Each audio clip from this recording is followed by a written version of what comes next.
This is WWE superstar Drew McIntyre, and you're listening to the WWE Podcast. The champ is the one that everybody wants, me. Becky Lynch is going to WrestleMania. Claymore! Austin 316 says I just whipped your ass. This is my iron. You're going to acknowledge me. Hey guys, welcome to the WWE Podcast. It is, Friday, March 8th, 2024. Apologize for the mailbag being a couple days late. I just can't seem to stay healthy.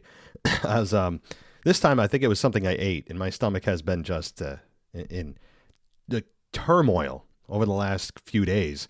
It just feels like something wants to get out, is the best way I can describe it. I don't think it's an actual illness. It's something I just ate, and I would have never been able to make it on the podcast over the last couple of days. But let's see how far we can get in the mailbag. This is going to be a one-part mailbag. I'm not going to do two parts, so whatever we get to, we get to. If you're a patron, you will absolutely get a spot on the show. If you are a non-patron, it's a roll the dice scenario. I mean, it just is. I appreciate all the non-patrons who are submitting questions and everything else, and we will do the best we can to get to those. But as we do, let's prioritize the patrons here and start with Alex the French guy. And he says, now that's what I call must-watch TV. Bloodline main eventing both nights doesn't bother me. When a sun is too bright, it overshadows the rest. And there are a few people on the roster that have more than 50% of the talent that The Rock has. Some talents are just jealous. Be better. I'm sorry no one is more talented on the mic than The Rock in WWE at the moment. The only two people who could come face-to-face with him are MJF, Christian Cage, Punk, and Cena. I like Seth and Cody, but there are two random indie wrestlers when you compare them to Reigns and Rock. I love what The Rock is doing at the moment. He's revamping the Bloodline story and the one of Cody. We need to acknowledge The Rock committing that much to this run. Well, yeah, The Rock, I will agree with that point, that The Rock has committed pretty darn deep into this story, and he almost has to as a heel, because as the typical Dwayne plays the classic babyface Rock returns have come and gone over the years, that's an easy character for him to slide into, right? Like, all he has to do is just be this nice kind of charismatic guy that he naturally is. Not a lot of thinking that needs to go into it. Couple of jokes here and there, and people's elbow, and he's gone. But with this heel character, there requires much more thought, much more perspective on what this is supposed to mean for the overarching story. So I would agree. He almost has to, though. If he didn't commit to this heel role, it would be horrific. The heel role requires him to commit more because it's something he hasn't done in 15 years. Well, really, since 2003. So, 21 years. The Rock hasn't been heel Rock in 2 decades. So yeah, I would agree with that. Now, is it must-watch TV? Right now it is. As far as the other people on the roster having 50% of the talent that The Rock has, I'm going to pause on that one because The Rock is good on the mic. He is. But here's the thing. John Cena destroyed him in the last program they had from WrestleMania 27 to 28. Destroyed him. And you mentioned that, the only people that could come face-to-face with him, one of them is Cena. But I would argue, Cody Rhodes is good on the mic. Cody Rhodes is good. I don't like his babyface character any more than you do, but that doesn't mean I can't acknowledge the fact that he is a good promo and is quick-witted and is, pretty decent on the mic. That said, we haven't seen Rock and Cody go face-to-face yet on the mic. So that remains to be seen how that goes. And as far as the in-ring goes, we haven't seen The Rock wrestle in how long? Having an actual match in how long? 12 years? So it's been some time since The Rock's had an actual match. So for us to say, hey, yeah, the roster isn't even 50% as talented as The Rock is. Well, I'm going to say the jury's still out on that one. That's a heck of a statement given the talent that is in the roster right now, and the roster has never been more deep. So I'm gonna take a pause on that. But You're right. Yeah, I mean, MJF could go toe-to-toe with The Rock. In fact, I think MJF still to this day is the best promo I've ever seen in my life, the best promo to date. I think he could school the best of them. I think him and John Cena on a promo would be, I mean, even if that was the only thing they had on a PLE, I would purchase the PLE separately just to see it. I mean, MJF and John Cena on the mic against one another would be something to see. But yeah. Oh, speaking of John Cena, just one side note, guys. If you haven't seen his new movie, Ricky Stenicki, here's my quick review on it. It's exactly what you think it is. I'll leave it there.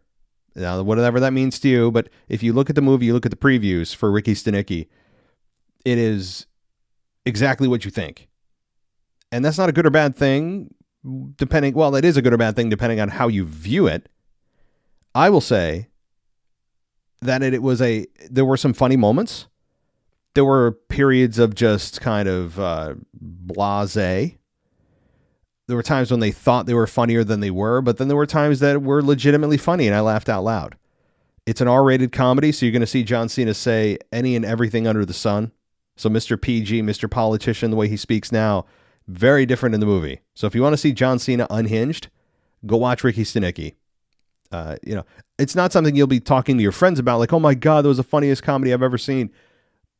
But I think it'll be one that you come out of it going, yeah, it's kind of what I thought it would be. But I think it was okay. All right. Thank you, Alex.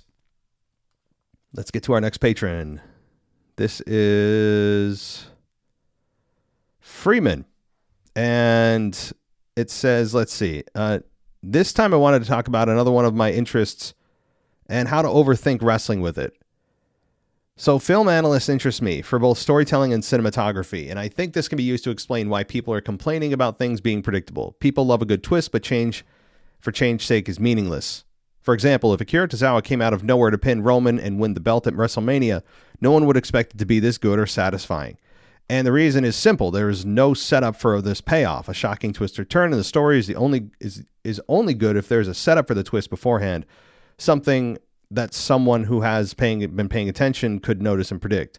So the complaints of the ending being predictable has nothing to do with the results that they are choosing, as without a doubt the right people are winning matches, but the complaints are more due to the build towards those matches failing to give any of their options as outcomes. WWE can improve a lot by setting up people to win who don't win. The build giving away the winner every time is where they're going wrong. No one has back-to-back Rumbles in years. Yeah, I mean, Freeman, that's where it totally tipped the scale for me when they continually brought up, oh my God, the last time anyone went back-to-back Rumble wins was Stone Cold Steve Austin. They brought it up for months. I mean, it probably was at least 2 months before Cody actually won the Rumble. They were bringing that up, and it's definitely a bit of a kind of a tea leaf, if you will, that you can read and absolutely see where they're going to set up what that Rumble win will mean for Cody. And I said that right off the bat. So, yeah. All right. Let's see here. You got a long email, Freeman. All right. I could talk for hours on end. I just want to say Gunther and Dom in the match. I didn't know I wanted so badly until it happened, and it was great as I expected it to be. I just wish Dom could catch a break and not be a punching bag. He has a long career ahead of him. I'm sure he'll get out there, but this means setting up new challenges for the IC title being one-on-one. And out of the 6-men gauntlet, I feel like it has to be Sammy or Chad Gable, and they'll be taking the title as there's been no setup for anybody else. WWE has put a focus on both men, making it hard to work out who will win. Why can't they do this to find out the number one contender but not for the PLEs? And if PJ McDonald wins, I'll probably die of shock. But it's clear that this is going to be Gable that wins and goes on to take the belt. He hasn't been seen and doing anything with the Alpha Academy in some time, likely trying to distance him from the comedy gimmick as a setup for doing something serious with the belt. That's what they're doing, and I have no problem with Gable doing that. I think he is a formidable opponent. We know exactly what kind of match quality we're going to get. I have no issue whatsoever with Gable taking the belt. I think, and more importantly, really more than Gable winning, which is a significant win for him, is we're ready for Gunther to move on and move up. That to me is the bigger story. So, all right, let's see. Let's see here. I'm going to come back to your email, Freeman, just so I can make sure everyone gets a chance here.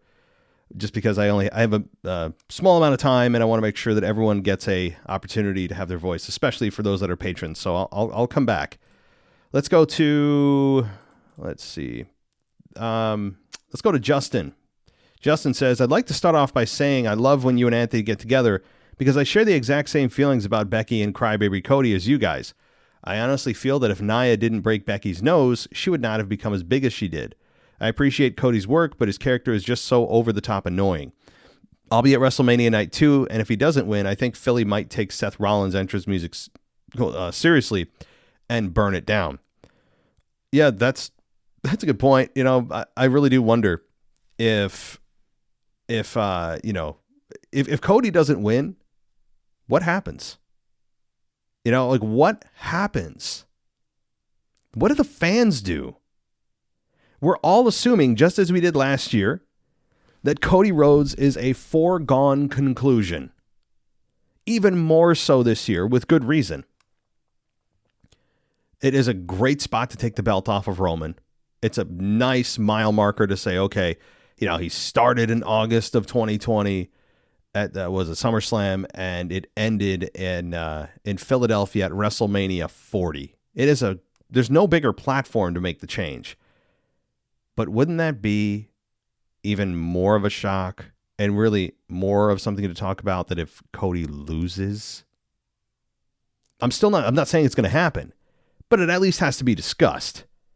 God, I'd love to see what the fans do. I would love it. Here's what I think would happen. Let's play that card out. I think that if Cody loses, what they're going to do is have Cody come out on Monday Night Raw, hold the place hostage, not play Mr. Nice Guy, tear crap up, demand a rematch, hold the company hostage somehow, and go berserk. The crowd would love it, I think, but then the argument would be, well, why wouldn't they have, if he's going to win the belt next on the Monday Night Raw after WrestleMania, why wouldn't they have done it at WrestleMania 40? You know, so it's just something to entertain myself with. Okay, a couple more small things here. Anybody in the New Jersey area, the legendary Mick Foley will be a special guest general manager at an upcoming ISPW wrestling show in Hackettstown, New Jersey on March 15th. He's also doing meet and greets throughout the night. Shout out to Tommy Fiaro for always bringing in older talent, WWE talent, to the indie scene. He's also got Gangrel and Typhoon at upcoming events. And finally, side note, Carlito never got eliminated from the Rumble. He rolled under the ropes as Cross was kicking him. Lashley comes out and is face to face with Cross, then goes to attack him and Cross moves out of the way. Bobby hits Carlito, who's now standing on the outside of the ropes, and just gets eliminated. Yeah, you're right. I mean, I haven't heard anyone talk about that, but I guess if you're going to go down that road, who was the one that is still technically in the Royal Rumble? I think it was Curtis Axel, who claimed for months that he was still in the Royal Rumble. I mean, there have been some people in the past, there might be others, but there's another one for you. Curtis Axel is still in the 2012 Royal Rumble, whatever he was that he never got eliminated from. So yeah, there are claims you could make, but of course WWE is not going to go down that road. You know. All right, let's get to our next one here, and let's go to Peter P. And he asks, I know I'm late for the mailbag, but an interesting thought if it hasn't been discussed yet. It seems the Judgment Day and Imperium are crossing paths. What if Imperium continue to get on top of JD, which rattles Damian Priest into cashing in on Gunther? Good point, Peter. You know, I have no issue with a Money in the Bank winner cashing in on a quote-unquote lesser title. The reason is, doesn't it elevate that championship a little bit higher? I think if a title needs a little help, cashing in on a lesser quote-unquote title would be a way to do it. I mean, we saw Austin Theory do it, but only because he admitted, cashing in on Roman Reigns isn't going to work, right? At the time, there was only one champion, top belt. So it can be done. I have no issue with that either. I really don't. They would just have to come up with some reason why he didn't choose those top two belts. It would have to be convincing, though, because the IC belt doesn't need any help, right? So my argument of, well, it would help elevate a belt Gunther has raised it to an incredible level. So that wouldn't be the reason. We'd have to have a personal reason that Gunther and Damian Priest had. Like where Gunther, or rather Damian Priest, says, you know what, screw it. I could go for the top 2 belts, but I hate this guy so much, I'm going to cash in on him and take his belt from him. You know, that's a good point. Good point. Do I think it'll happen? Probably not. But let's see we should keep an eye on Priest and Gunther. See what develops there specifically. Thanks, Peter. All right, let's go to, let's see, Nova Mexis. All right, let's go. He says, I've been listening now for 2 years. I've been thinking about messaging the mailbag, and with WrestleMania right around the corner, I've decided what better time to do it than now. I was thinking, what if the greatest tag team match in history, what if the greatest tag team match in the history of professional wrestling was done on the Go Home show? With that said, I would book the match so that the Bloodline interferes with Steve Austin coming in and cleaning house, setting up with a Cody victory and Seth, and setting up for Rock Austin for WrestleMania. I understand that's unlikely to happen, but how cool would it be to get Rock versus Austin at WrestleMania 40, not 50, geez. Thank you for your time and the great content. Have a great morning and all the WWE podcast world. Well, thank you, Nova. I'm not really good at reading this morning. I've my brain's in a fog. But I don't know if they are even considering Rock Austin for WrestleMania. Now, on paper, it's nostalgic. On paper, it's OMFG, right? It is beyond newsworthy. But I really doubt that Rock and especially Austin want to touch their trilogy. They're both aged, especially, Austin, who hasn't been in the ring in a couple years. Rock hasn't been in the ring wrestling in 12 years. They're, Father Time wins all. Father Time is the only undefeated entity in this world. So I don't think that they want to touch their trilogy with a 4th match. Now, that said, I very strongly believe Austin could stun The Rock at WrestleMania, which will still create an insane buzz among fans.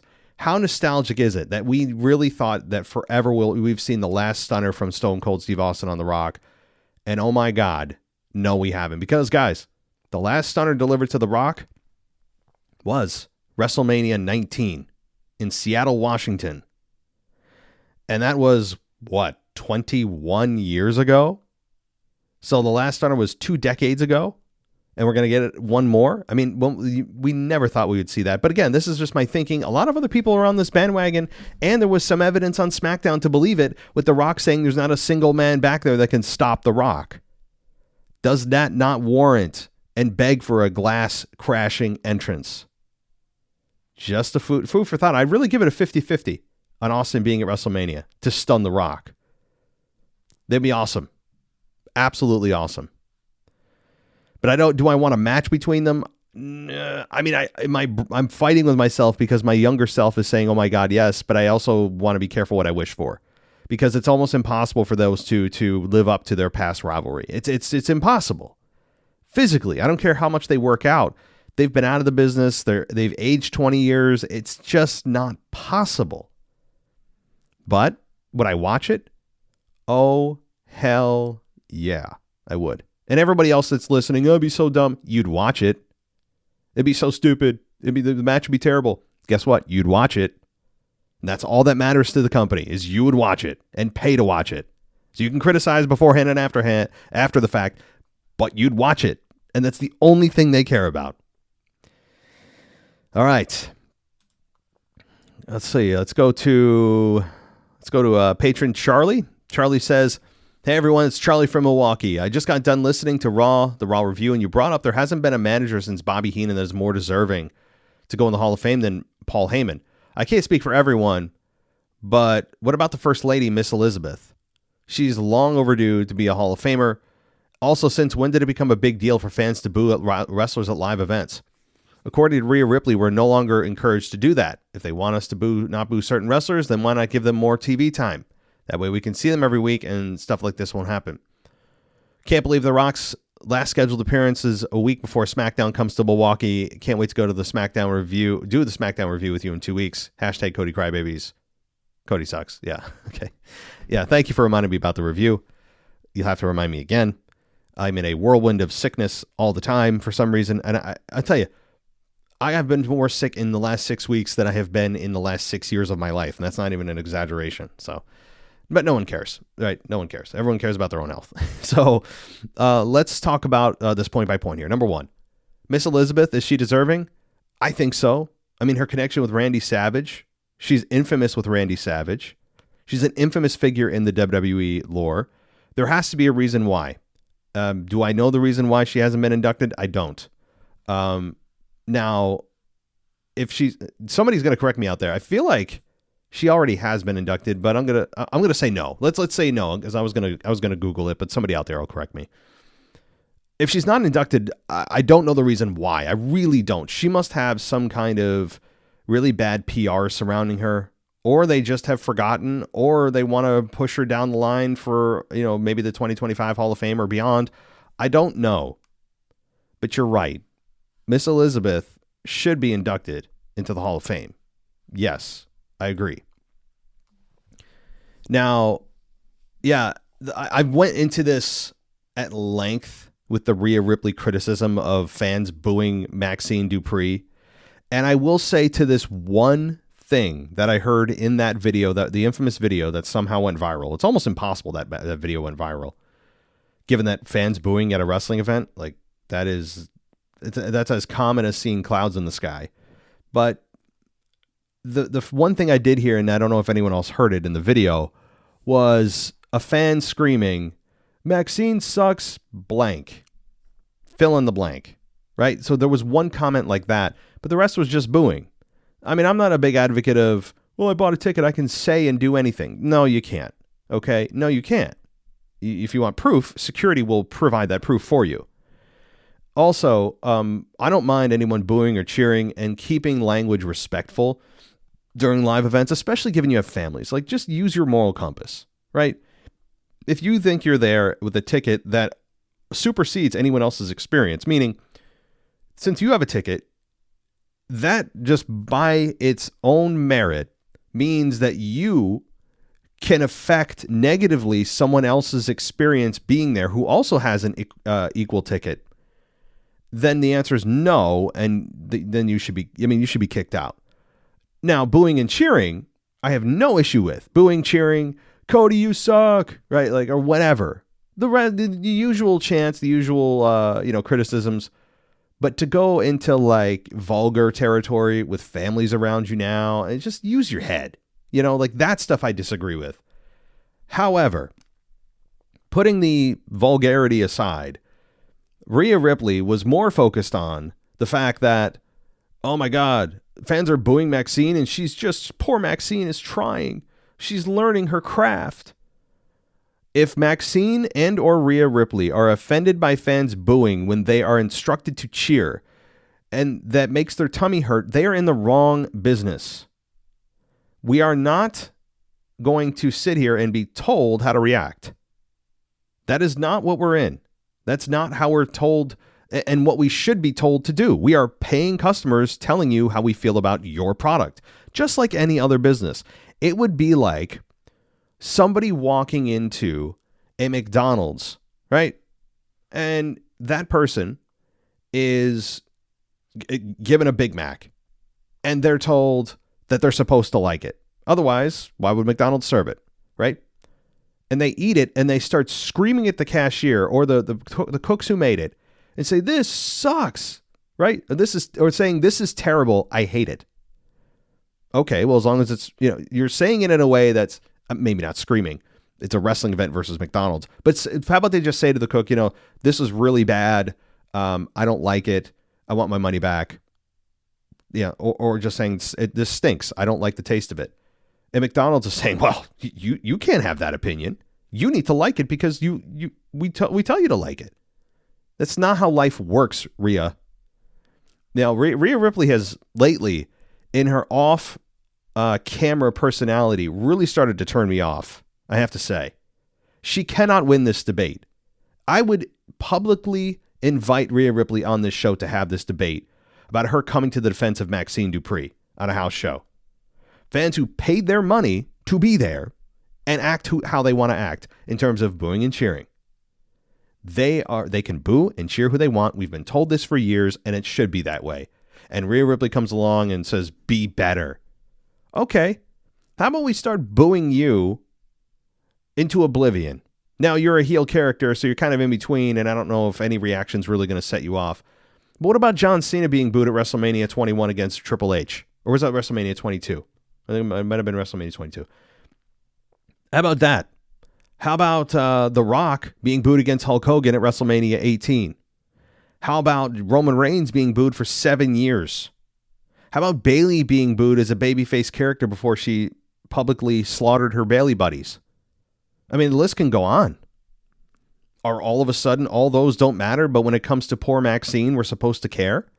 How about the narrative that we're told as long as they're making a reaction, as long as they're being loud, that's all that matters? Now, that's a whole bunch of nonsense. It's a bunch of BS. It's a cop-out because you're trying to direct them to a certain reaction.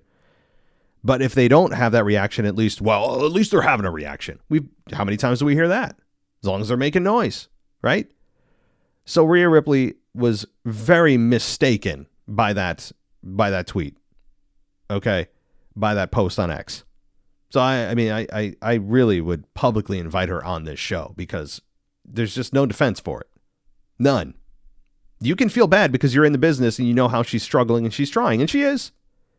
But that's the lumps you take. That's the risks. That's the nature of the beast in which you voluntarily got into this profession for and took those risks voluntarily and took those lumps voluntarily, knowing fans are not going to react the way you want, knowing fans are probably going to be nasty to you when you don't want them to be and you're just trying. Yeah, that's the business. She's also getting paid to be here.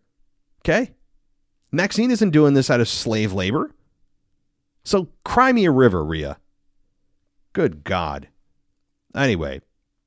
Yeah, The Rock, last scheduled appearance, it's going to be sad. So. All right, Charlie, let's go to Dave. Dave says, hey, Matt, hope you're doing well. Sorry for not sending in last week. My girlfriend and I were actually celebrating our 3-year anniversary and got a little too busy. Anyway, I've been wondering something with the Usos storyline we're getting for WrestleMania. Do you think there's any chance we get a Jimmy face turn or the Usos making amends after a WrestleMania match? I'm not sure how WWE plans on setting that match up, as I can't or couldn't really see them staying enemies after. Also, I love Seth Rollins ever since I was a little kid and I watched him debut with the Shield. He was my favorite, but man, that promo on Monday and the Diarrhea Dwayne joke were horrible.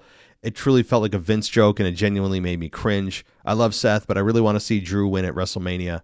And I see his current character with the World Heavyweight Championship. Oh, and anyway, hope you and everybody are having a good week. Thanks for reading. Well, thanks, David.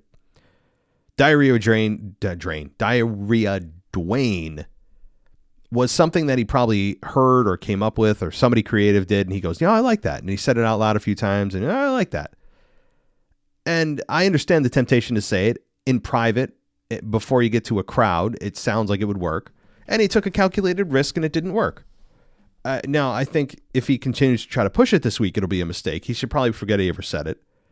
It wasn't suffer and succotash bad, but it was not funny. In the moment I said, let's see if it sticks, and it has not stuck. As time goes forward, people dislike it more.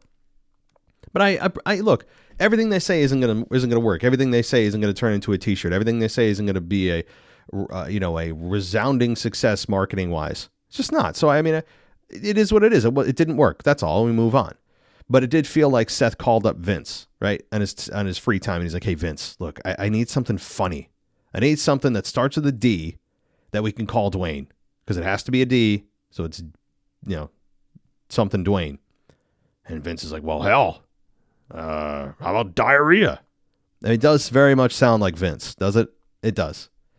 But I don't think it is, but it does sound very much like Vince is probably the only one laughing at that one. Now, the idea about the Usos after WrestleMania, clearly they're heading to a match there. I don't want to see any more bloodline garbage, at least Civil War wise, between Jimmy and Solo and Roman and Jimmy and Solo and Roman and Jay. The Rock is a different animal because he has yet to turn on the bloodline, or the bloodline yet to turn on him. So that's a whole nother chapter we haven't even seen yet that is coming. And if anyone doesn't think it's coming, you are just lying to yourself. So that's a whole different thing. But that said, there has to be some kind of aftermatch. This is it, right? Like this has got to be it. You know, maybe they shake hands afterwards, but then what does that mean for Jimmy? If Jimmy and Jay have like a handshake or hugging moment after the match, then what? I mean, Jimmy has to leave the bloodline because he's made amends with Jay, and then that gets weird, and we'll see. But I would agree, one way or the other, this is a one and done for Jimmy Jay, I would hope. This is kind of a carryover from the bloodline storyline of the last like 3 years. It's just one of those open loops that they decided to finally close that no one was really asking for. It'll be a fun match, but I really feel like Jay got cheated out of a match with Gunther to win the Intercontinental Championship here. But that's my take. I feel like Jay deserved better. And Jimmy, look, Jimmy is a very boring character. I've said that before. I'll say it again. He wasn't. He was intriguing. He was fun with the Usos being, when they were in their tag team together before the bloodline split, and he played his role nice with Sammy and all that. But ever since he got back with the bloodline, it has been horrific for Jimmy. Horrific. He's a boring character that gets laid out every week. And he's not even fun to watch or look at anymore. He's not intriguing. No one really cares what Jimmy's doing. And it's not to say his career's over. No. It's just saying his character is just womp right now in a big way. So Jay, I think, deserves much better. But, all right. Well, also, happy anniversary to you and your girlfriend. Congratulations to you guys. And I hope you enjoy WrestleMania if I don't talk to you. Thanks, David. All right. Let's talk to DJ Kuzmo, another patron. And DJ says, this is DJ Kuzmo back at it again on the Mailbag Show. It's official. Here we go again. Dakota Kai has turned on Bayley. I kind of knew this was going to happen because how is it that all of a sudden Dakota wants to help Bayley take on the remaining members of Damage Control?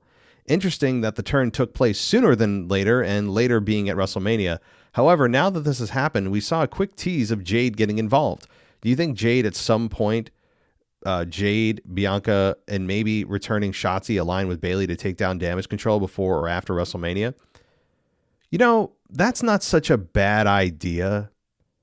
I think Jade could get involved. The question is, does WWE feel that she's ready for a one-on-one at WrestleMania? The answer is, I don't know. We saw her in the Rumble briefly. Big reaction. Fun to watch.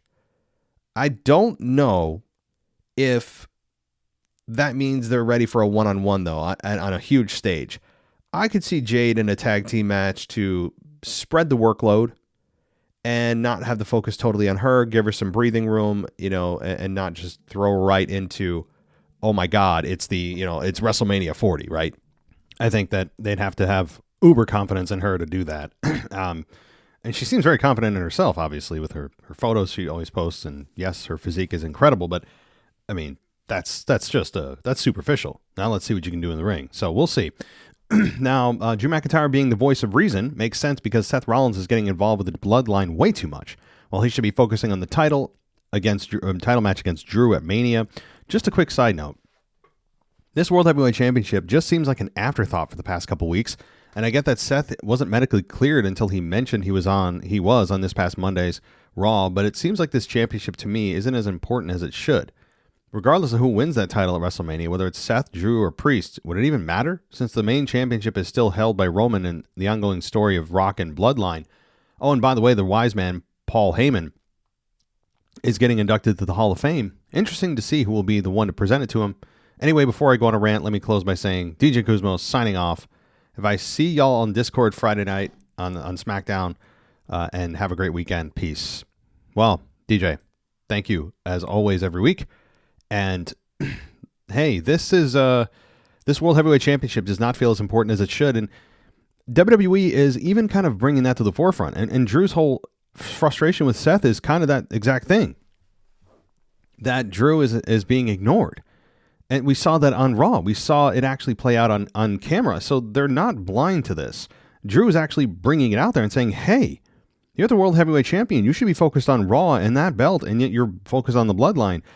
If you turn your back on me, you're going to lose that belt. That's exactly what he said on Monday. So This frustration is not being lost on the company. In fact, they're using it as Drew's motivation and a possible vulnerability for Seth.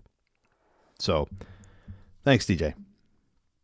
Let's get to another patron. This is Darren. Darren says, hey, WWE Podcast family. Who do you think will take the pin in the tag team match at WrestleMania? I have a weird feeling it might be Seth, but I would hate that. I think it should be Cody getting pinned by Roman, not just because I dislike Cody, but because it would tell a better story in their match the next night. Roman has Cody's number.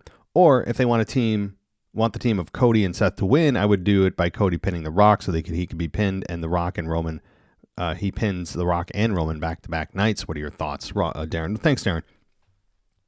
I think you exactly have it right on the first instance here.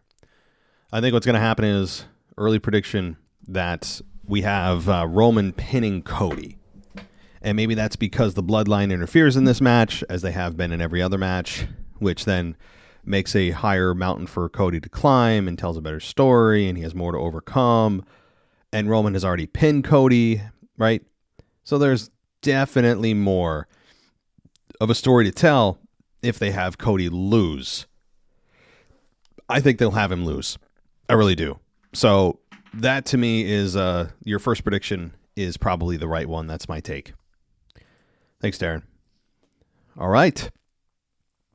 Let's talk to, well, let's let the audio do the talking here. Hey, yo, it's me. It's me. It's Rocky T. Rocky, what do you got for us? He says, after listening to the current state of WWE the last couple weeks, I have some thoughts. First, about Damian Priest and his Money in the Bank. He does need to cash in soon, like you and Anthony pointed out. Judgment Day should lose the tag titles night 1 of WrestleMania. Having Priest cash in on the Raw after Mania on Cody, assuming he beats Roman. Cody wins it back at the Backlash PLE. This would make Damian a transitional champion, but it would add the Judgment Day legacy, and also make Cody a 2-time champ. This is how I would book the Money in the Bank scenario. That's a possibility, Rocky, but the problem is this. A win like Cody's over Roman, that we're all assuming it's going to happen. Let's just assume it. That's a victory that needs to stick. You can't play around with it. It's not a victory that you can snatch out of the hands of Cody. It's not one to play around with the emotions of fans anymore. You've done that for years now. It's time to just let him be champion. Now, if Damian wants to cash in on Gunther, as I mentioned earlier in the show, I think that's a good option. But also on Seth or Drew is a good option. But what if he can cash in and lose? He doesn't have to win. I think Damian has a good chance of winning. But there's not the fans aren't needing Damian to win. And really, the landscape of the company right now doesn't warrant a win by Damian Priest, because the only way I would say that Damian wins the world championship is this scenario and this scenario only, is if Seth retains at WrestleMania and then Damian Priest comes out to cashes in on Seth and wins the World Heavyweight Championship. That's it. You don't want it to happen to Drew. Drew as a heel champion is much more interesting than having Damian as a heel champion. And you can't cash in on Cody, because if you cash in on Cody, again, you're taking away from what that WrestleMania 40 outcome is. Again, the outcomes of WrestleManias just generally should and usually do stick through SummerSlam. It's not 100%. There's exceptions to every rule, of course. But WrestleMania victories are ones that usually mean more, ones that stick longer, and they should. So I wouldn't screw around with Cody's victory here. I wouldn't have Damian cash in on Cody. I wouldn't have him cash in on Drew. I would only have him cash in if Seth wins. That's it. Other than that, he can cash in any other scenario, but I think he's going to lose. It's just not set up for Damian Priest to win right now, unless he's going for the Intercontinental Championship, which I would be okay with. All right, so I know a lot of listeners and fans felt that Bianca Belair should have won the Chamber. And Anthony DeMarco felt that with Becky being the challenger, this felt like, quote, been there, done that type of match. I disagree. To me, this victory over Becky will completely solidify Rhea as the absolute best in the business.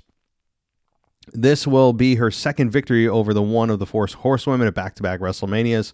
This reminds me of when John Cena had back-to-back victories over Triple H and HBK. John Cena was champion before he had those victories, but in my opinion, those two victories not only made me hate him for the rest of his career, but I knew he was the face of the company, the new face of the company. So, yeah, this is the thing there, Rocky T. I think Becky Lynch right now is in a spot where she doesn't feel as big as she once did, which is why it doesn't feel like it means anything if Rhea beats Becky at WrestleMania. On paper, I see what you're saying, but when you look at it right now and you just feel it, the feeling for Becky of like, oh man, can't wait to see her as champion, that there's no sense of urgency for her character. It's getting a decent reaction still because it's Becky Lynch, but there's no organic push for her to win. Fans aren't dying for her to win. It's about Rhea right now and the run she's on. It should be, there's just no scenario in which Rhea Ripley loses that belt at WrestleMania, by the way. There's just none. And no reason, no booking you can convince me of Rhea should retain at WrestleMania. I don't care who her opponent is.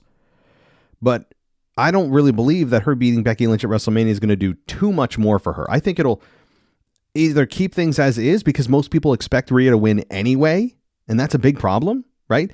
I think it would create much more, of a discussion, of a talking point, of a debate, if it was Bianca Belair versus Rhea Ripley, because they haven't faced each other one-on-one on the main roster. They have been teasing it for a while. They never have actually crossed paths yet. And there is much more of a push for Bianca right now than there is for Becky Lynch. And Becky Lynch isn't as much of a threat as Bianca Belair is.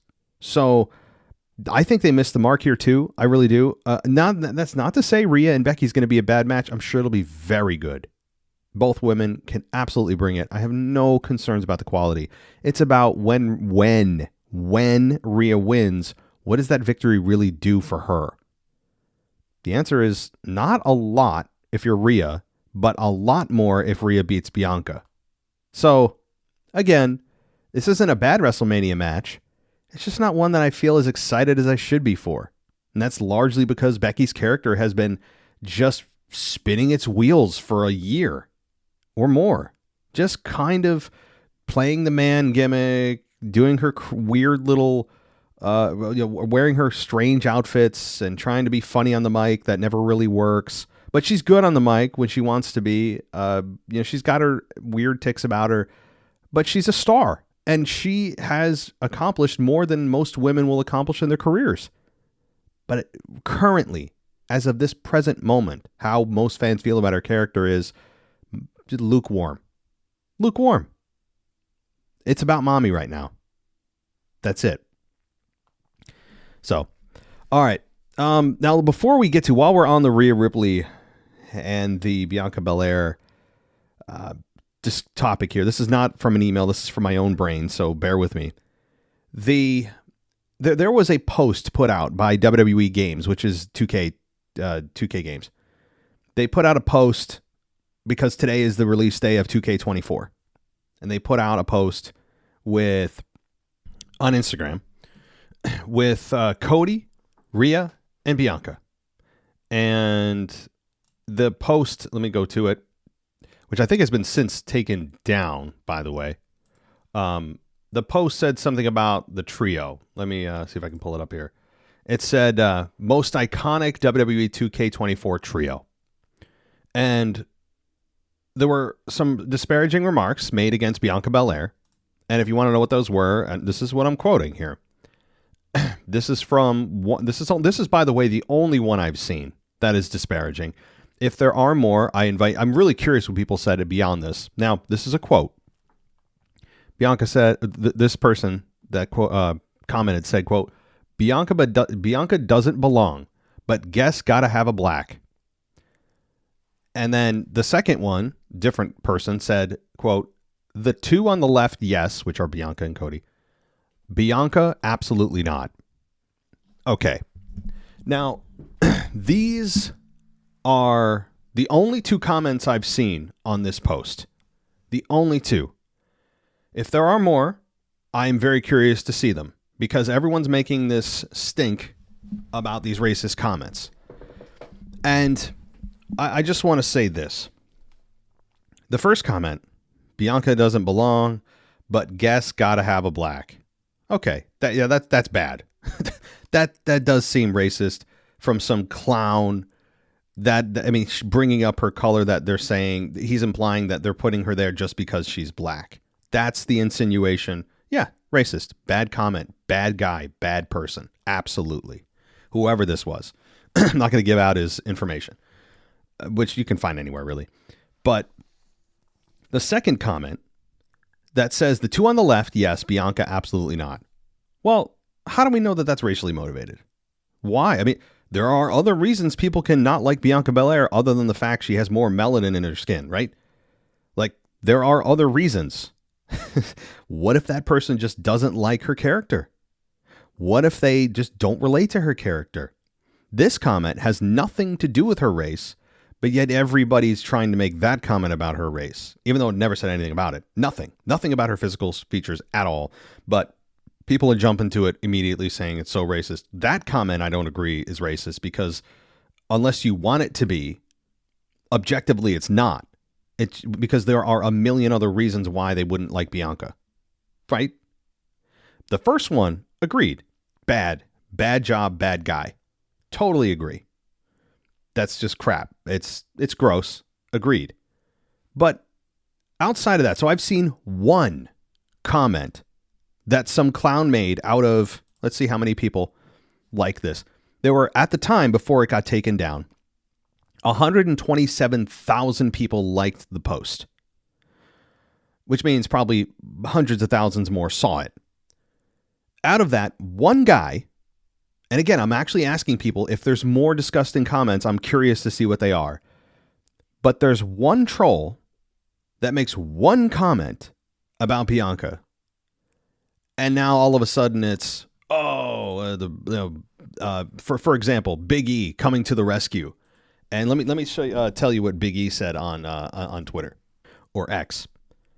So he says, quote, "The black women in this industry face a regular barrage of racism and misogyny from, quote, fans and have for far too long. You cannot diminish their light. You cannot erase their contributions to this industry." Well, Big E, I mean, let me ask you this. Who exactly is trying to erase their contributions? Who's saying to erase their contributions? Just take the other end of the pencil and completely just, erase their no one's asking for that. And if there are other instances of racism or misogyny from fans, well, again, where's the evidence of this? Is it just more of kind of the culture we're in that everyone needs to be a victim because there are certain victim groups that are above others, and if you belong to this victim group, you have more power than this other one, right?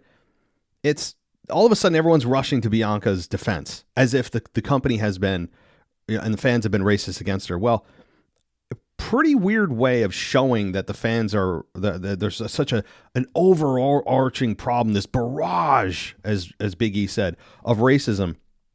Pretty odd if that's the case, that the fans not only pushed her to be women's champion multiple times, pushed her to the main event of WrestleMania. Okay.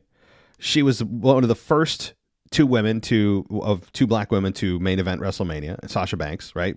We remember that, which is great. But also, if it's such a racist system, how can she, just for a few of the accolades she has accomplished and had over the years, she was the ESPN Female Wrestler of the Year in 2022.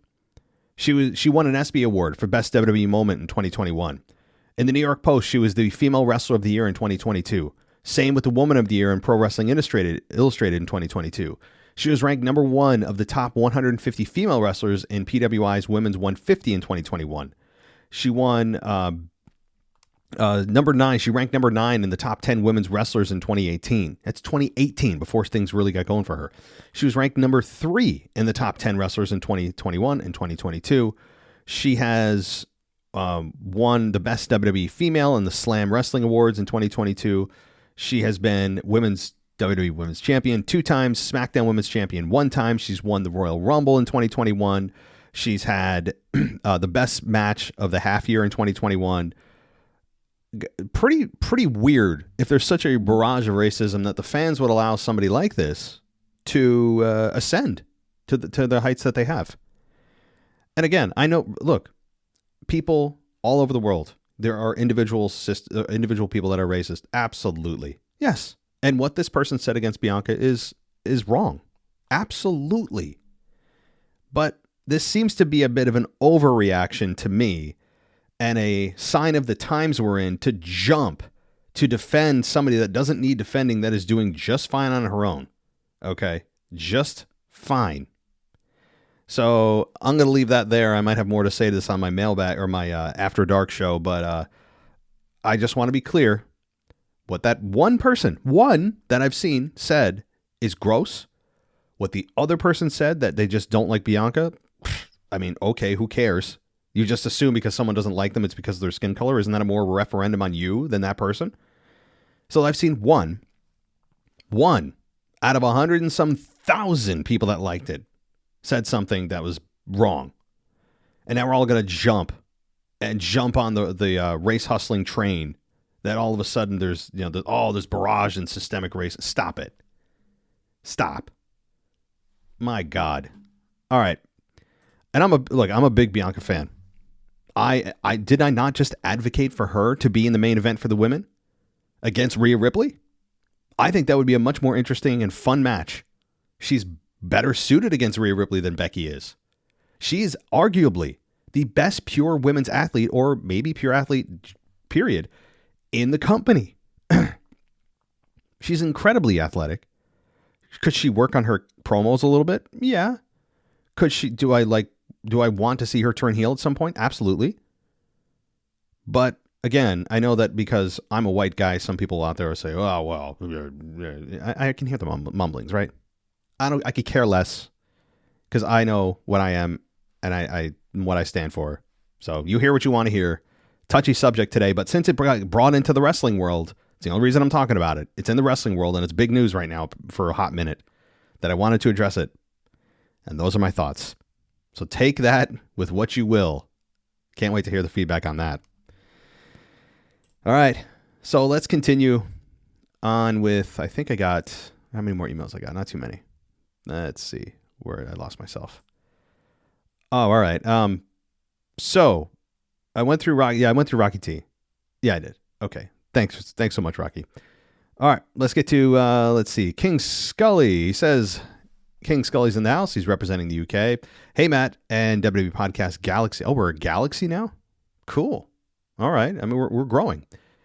We're not a universe yet. Universe is bigger than a galaxy, so maybe we're the WWE Podcast universe. Glad you're feeling better and sounding much like yourself. Well, thank you. But as you say that, and then I delayed the podcast or the mailbag 2 days because I felt like crap again. But again, I think it's because of something I ate. That's different than just getting a cold or sore throat or whatever. Anyway, I have some crazy scenario in my head for the WrestleMania main event that I want to share with you and the wrestling world. Night 1, Roman and Rock versus Seth and Cody. I think The Rock and Reigns will pick up the victory, so the main event is Bloodline Rules. Here's where it gets crazy and fun. So during the main event of Cody and Roman, we will have an entertaining back and forth match with both men getting their moments during the contest. There will be near falls, momentum swings in both directions. Then shenanigans will begin, most likely when Cody's about to seal the win. First, Jimmy interferes. Jay will be the one to fight with him, maybe to some backstage area or something. Second, after Cody Rhodes attempts to hit the crossroads, Solo Sikoa will then show up, try to hit a Samoan spike again, but then we get My Time Is Now hits. John Cena runs to the aid of Rhodes. Cena will get taken advantage of, Cena will get the advantage, and then The Rock, the great one. The Rock comes out, makes his way to the ring, and gets the better of Cena. The glass shatters, stone cold, and The Rock and Austin go at it, and we see one of those epic stunners. Okay, first of all, I'm getting chills reading this because this sounds extremely plausible. Now, there is an element of overbooking here that a lot of people could talk about, but so far, we haven't heard in your scenario people attacking Roman. They are just evening the odds. Cena attacking Solo Sikoa makes sense given their last bout. What happened in their last one? Solo Sikoa tried to end the career of John Cena. Remember, like 48 Samoan spikes to his throat? There's actually a reason for John Cena to be involved here. That makes total sense. Total sense. Jimmy and Jay also makes total sense given they had a battle the night before or earlier in the night. Now, as far as Austin goes, Austin and Rock are rivals just by their nature, so I would even accept Austin coming out if there's no reason given beforehand. Rock and Austin have been rivals since the get-go. They're just natural enemies in the wrestling world.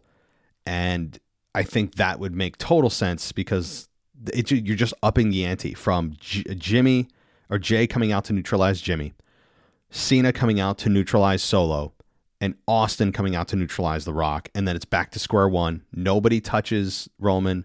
That way you can't claim that Cody was helped. He was just given a level playing field, which is all I've asked for.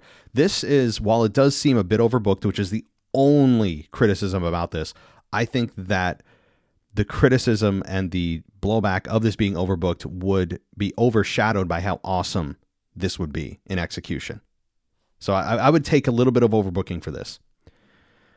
Oh, man. All right. Maybe a titleless Drew will then join the madness and hit a Claymore on Austin. Maybe try to cost Cody due to being pissed that he beat Seth, only to be cashed in on earlier in the night by Priest. Yes, Priest will be the heavyweight champ.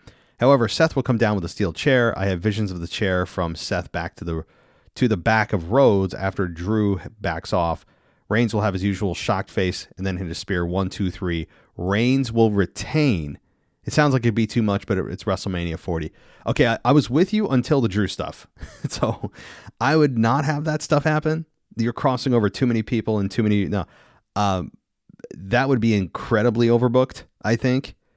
Reigns retaining is fun to think about, but I also, after Austin stuns The Rock and things are neutralized, then it's, to me, one-on-one, no bloodline. Bloodline's gone. It's now back to even playing field, and Cody wins. But if Roman retains, holy crap. Thanks, King Scully. All right. Let's see here. I mean, I don't know how many more I have. I'll see. Let's see what my patience is here. Sage, my thoughts for this week. I feel like they may be starting a slow Gunther face turn, sort of like they did for a very slow Drew heel turn. My thinking is Damian and Gunther face off last week is a preview of something down the line if Damian cashes in and is world champion. I think Roman cutting off The Rock on the mic is a foreshadowing of something happening at Mania. For example, Roman's about to pick up the chair to hit Cody and The Rock putting his arm around him, stopping him, or maybe Roman picking up the necklace after he loses and The Rock saying, that's mine. I'd like to see them put Naomi in Bayley's story as a partner. Naomi's character seems a bit lost since they brought her back, and Naomi was Sasha's partner, as was Bayley once, so they could play off that as a little Bayley being Naomi's partner in crime. That's fine. I mean, I would agree that Naomi has been a lost puppy. She hasn't had anything to do. Almost no mic time. They brought her back, but they clearly didn't have a plan. They just said, let's bring her back. But what are we going to do with her?